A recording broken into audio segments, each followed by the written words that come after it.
진딧물은 지금처럼 가물고 고온이 계속되면 어느샌가 내 작물에서 무시무시한 모습으로 번식을 시작하고 있습니다. 가끔 진딧물이 때로 몰려있는 모습을 보면 너무 징그러워서 트라우마가 생길 지경인데요. 진딧물은 식물의 즙을 빨아먹고 식물에다 감로라고 하는 진액을 배설해서 병을 유발하고 식물이 크지 못하게 하고 열매의 상품성을 심하게 훼손하는 해충이죠. 가장 무서운 것은 각종 바이러스를 옮기고 다니는 매개충이라는 것인데요. 수많은 천연살충제들이 입에서 입으로 효과를 전달하고 매년 농약회사들이 진딧물을 타겟으로 제품을 개발해봤자 늘 농부들을 긴장하게 하고 힘들게 하는 명실상부한 넘버원 해충이 아닌가 싶습니다. 진딧물은 번식 형태도 자유롭게 바꾸면서 종족 번식에 유리한 쪽으로 끊임없이 진화해왔기 때문에 오늘은 진딧물의 변화무쌍한 생태에 대해서 알아보고 그것에 맞춰서 우리는 어떻게 대응해야 되는지 적어도 내 밭에서만큼은 진딧물이 보이지 않게 할 수 있는 방법을 빠짐없이 알려드리도록 하겠습니다. 끝까지 집중해서 봐주세요. 하우스는 4월보다 이전, 노지에서는 4월부터 진딧물들이 알에서 깨어나기 시작합니다. 알에서 나온 진딧물들은 모두 암놈인데 순놈이 없으니까 교미는 하지 않지만 교미 없이도 생식이 가능합니다. 특이한 점은 이 시기 진딧물은 알이 아닌 새끼를 바로 낳아버린다는 것인데요. 늦가을에는 알을 낳아서 월동을 수월하게 하고 봄에는 알과 번데기 단계를 생략하고 바로 새끼를 낳는 것입니다. 그만큼 빠르게 번식하게 되고 초반 방제 시기를 놓치면 순식간에 피해가 커지니까 진딧물을 예방하는 것도 참 중요합니다. 대표적인 진딧물 약재로 이미다클로프리드 성분의 알갱이, 입제 제품, 호니도가 있는데요. 정식 시기에 흙과 섞어주면 거기서 자라는 식물이 약재의 독성을 흡수해서 진딧물이 흡집하려고 침을 꽂으면 죽게 하는 방식의 살충제이자 예방제입니다. 여전히 많은 분들이 진딧물 하면 떠올리는 제품으로서 많이들 사용하고 계시고 호모도, 베테랑 같은 동일한 성분의 여러 제품이 있는데 어떤 것을 사용해도 상관은 없습니다. 진딧물이 많이 꼬이는 작물들의 정식 시기나 파종기에 용법대로 사용해 주시면 진딧물 예방에 분명히 도움이 됩니다.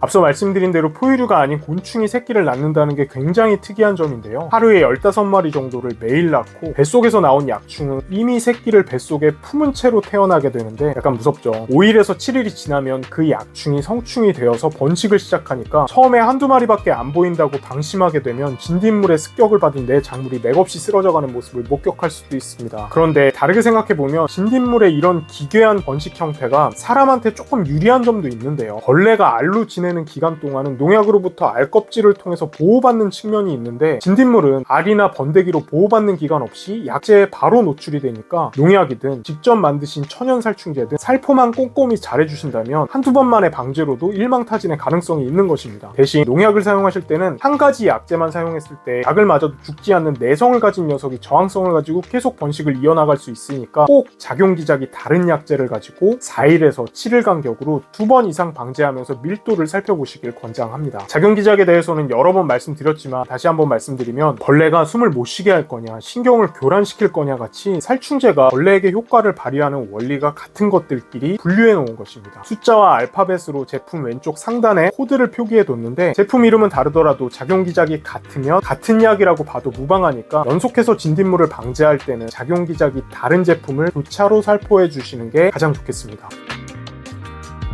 5월 말 6월 초가 되면 번식을 이어가던 녀석들이 날개가 있는 새끼를 낳기 시작합니다. 유시충이라고 하는데 날개를 가지고 기동성을 갖추게 되니까 진딧물이라고는 없었던 내 밭에도 날아온 진딧물들이 번식을 시작할 수 있는 가능성이 생긴 거죠. 그래서 지금 시기에는 그간 진딧물 피해가 없었다고 하더라도 또는 이미 방제를 다 마쳐서 진딧물을 일망타진했다고 김칫국을 먹은 후에도 계속해서 진딧물의 존재 유무를 파악하기 위해서 줄기뿐 아니라 이 뒷면까지 잘 관찰해 주셔야겠습니다. 이 시기에 날아오는 진딧물을 막기 위해서 그리고 총체벌레나 다른 해충들의 예찰과 물리적인 방제를 위해서 끈끈이를 설치해 주시는 것도 좋은 방법입니다. 큰 면적을 재배하시는 분들은 평면으로 된 작은 끈끈이보다는 롤로 말려져 있는 끈끈이를 사용하시는 게 더 경제적이겠습니다.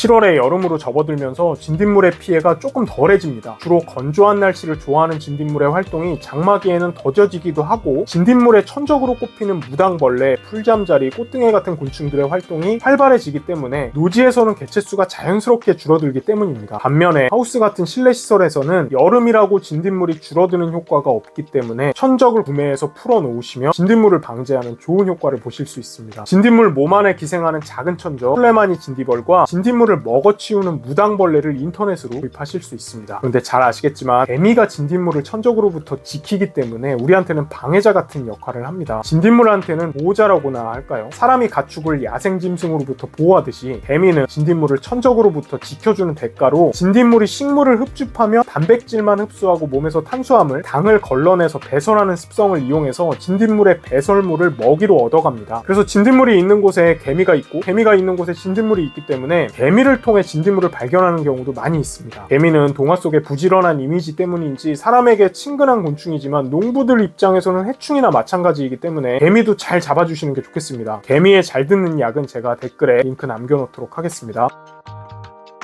진딧물은 한여름이 지나고 9월에 또 기승을 부리다가 한 해의 농사가 마무리되어가는 10월 중순경 선선한 바람이 불기 시작하면 지금까지 암컷만 태어나다가 수컷이 또 태어나기 시작하고 암수 진딧물이 드디어 교미를 시작하는데 그때는 암놈이 새끼가 아닌 알을 낳기 때문에 알의 형태로 월동을 합니다. 하우스같이 환경이 따뜻한 곳에서는 새끼로 약충으로 월동을 하기도 하고요. 진짜 번식의 모든 능력을 몰빵한 생물처럼 대단하다는 생각이 드는데요. 이것들이 알에서 깨어나기만 해봐라 하고 손 놓고 있을 수만은 없겠죠. 봄이 되기 전에 2월부터 과수나무에는 기계유제라는 것을 살포하는데 목적은 월동하는 벌레들 그리고 진딧물처럼 겨울을 안전하게 보내고 있는 알들의 기공을 막아서 그 개체수를 줄이는 것입니다. 기계유제와 석회유황합제, 석회보르도 같은 겨울에 과수나무에 처리하는 살충, 살균 작업은 제 이전 영상을 참고해 주시면 감사하겠습니다.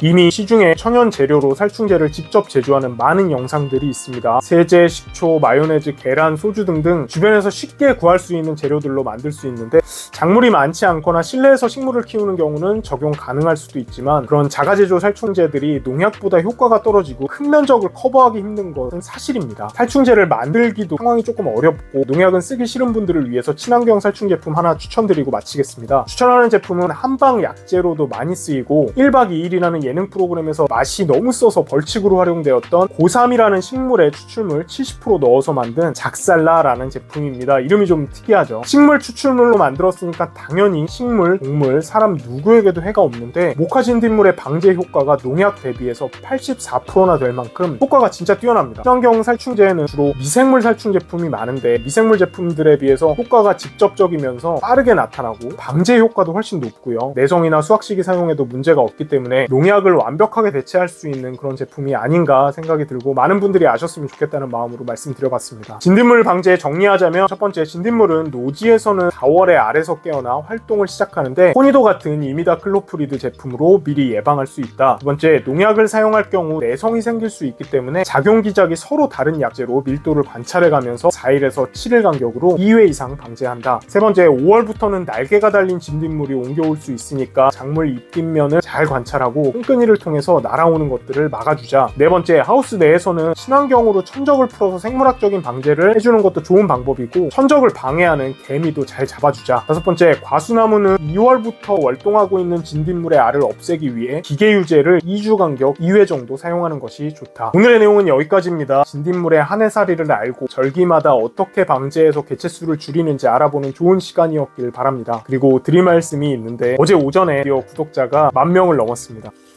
그간 주신 관심과 성원에 보답하고자 아주 작은 이벤트를 마련했는데 좋은 댓글 달아주신 분들 중에 10분을 선정해서 농사친구에서 직접 만든 효과가 좋은 모기 기피제를 보내드리도록 하겠습니다. 당연히 천연 성분으로 되어 있고 효과도 좋고 디자인도 예뻐서 간일 하실 때 직접 사용하시거나 주변에 선물하시면 좋을 것 같습니다. 그건 그거고 구독자 10,000명 정말 고맙습니다. 고맙습니다. 농사친구는 앞으로도 농사를 지으시는 분들이 다수확이나 대박을 내신다면 더 좋겠지만 큰 실패를 하지 않으시도록 기본에 충실한 정보를 제공하는 채널이 되도록 노력하겠습니다. 앞으로도 잘 부탁드리겠습니다. 혹시 총체벌레 방제에 대한 기본기가 필요하신 분들은 다음 영상 시청하시면 크게 도움이 되실 겁니다. 저희는 네이버 스마트 스토어 농사친구, 여기는 김포의 농약사 농사이야기, 저는 문상철이었습니다. 구독과 알림 설정 눌러주시면 늘 좋은 정보와 늘 좋은 제품으로 다시 찾아뵙겠습니다.